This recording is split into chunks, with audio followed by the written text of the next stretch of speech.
Hey, Elvis fans, good evening. Tonight I'm going to be doing my video on the Hillbilly Cat Live double album. A couple of firsts for this bootleg. The first thing is it was the first bootleg released in North America. It came from Canada in 1970. So it's also one of the first bootlegs and one of the rarest. Um, Double album. It was the first Elvis bootleg double album, and it was the first complete concert that a boot that was on a bootleg. RCA had released the live on stage album in for the 1969 concerts in Vegas. That was not one concert; it was made up of several different ones. Same with the on stage album from 1970 that presented songs from several different shows. So this album not only beat RCA in releasing a concert album of a complete concert, but again, it was the first one that came out in North America, Canada to be specific. It was released by a record club, and it was taped from the audience on what they used to call non-professional equipment, which means that the sound quality is pretty bad. But what makes up for that is its sheer rarity. There were only 189 copies pressed. So when you're talking in numbers of less than 200, you combine that with an album that came out in 1970, so is 50 years old. You have to figure that there's not 189 of these left. So it's a very rare, very desirable album. It was counterfeited twice. The first time it was counterfeited, it was almost an exact recreation, right down to the labels. The labels are blue with silver printing. The second counterfeit had white labels with blue printing, so it's pretty easy to tell that one apart. Both of the counterfeits came from Richard Miner down in Florida. He made both of those. And there are some telltale signs, I guess you could say, that can help you determine if yours is a first original pressing or a counterfeit. The second counterfeit, like I said, that's easy to spot. If it's got white labels, then you know it's a counterfeit. Sound quality is pretty similar no matter which one you're getting, which is to say it's not great. So whether you're getting a first printing or a second counterfeit, the sound is not great. But there are some.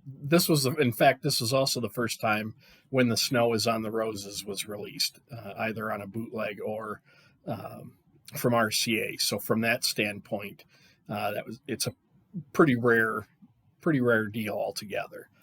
This is what the cover of the first pressing looks like. And you can see a couple telltale signs that this is a first pressing.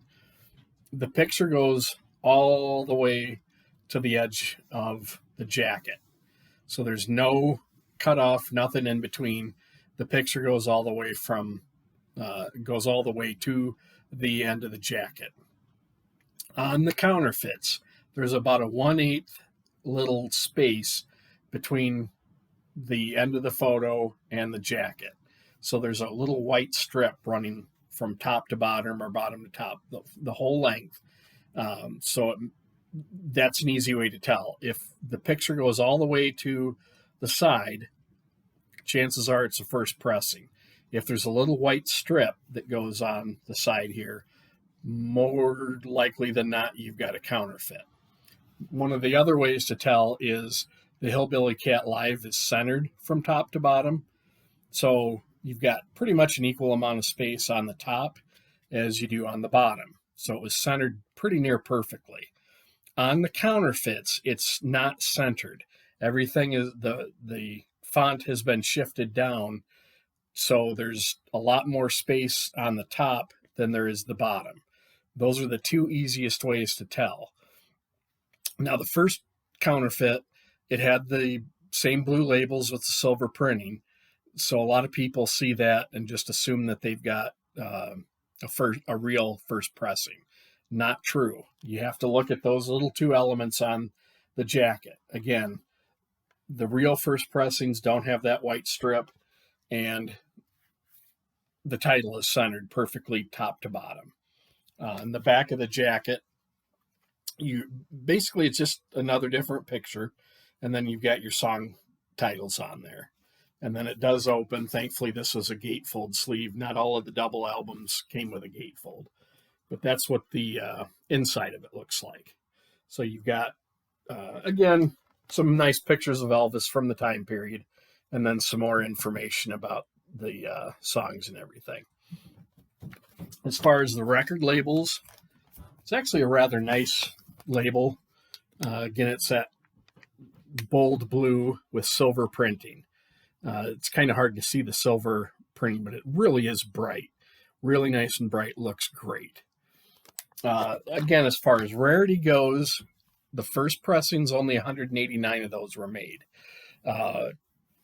Typically, they're going to go in that $150 to $200 range, if not more. A lot of it depends on the condition of the jacket, and then obviously the records. The better the records are, the more value you're going to see. And the counterfeits, normally on counterfeits, you don't see a ton of value in there because it's not a real pressing. These are a little bit different. If you've got the first counterfeit that the labels were done exactly the same, even those are worth probably $50 to $75, if not a little bit more. The second pressing, because the labels were changed, it's, that's probably a $50 album. If you can find a copy, if you can find a first pressing original copy, it's one of those things you hear on that show, American Pickers, the best time to buy it is when it's in front of you. That's an album that you're going to want if you're a serious collector of bootleg vinyl. I've had two of them. I sold one to a guy in Arizona, I think it was, and that one I got from over in England, and I can't remember where I got this copy from, but no, it is not for sale. That is going to be in my collection until whenever.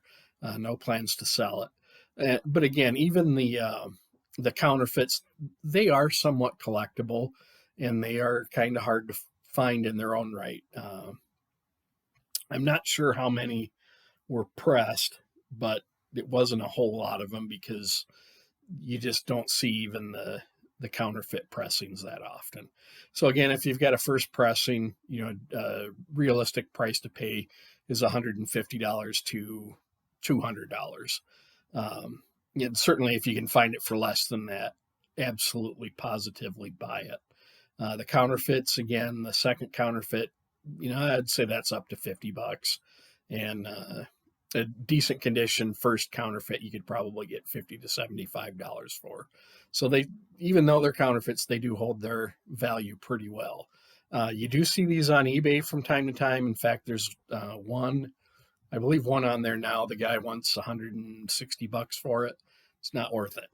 It looks like a really nice copy, but it's a counterfeit. So don't waste your money buying that one.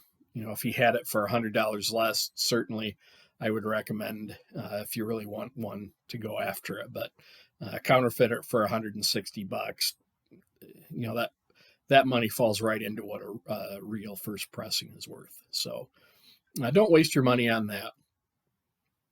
If you've got any other questions, certainly feel free to put those in the comments. I'm always happy to answer questions on value. I'm on Facebook. The easiest way to look me up on Facebook is the Bootleg Elvis fan page.